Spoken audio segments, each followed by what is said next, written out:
संज हेला जीवा आळती देखी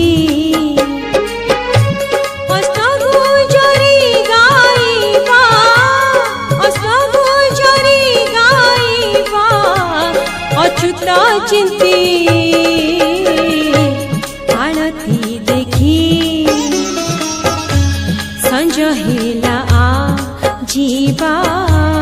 आळती देखी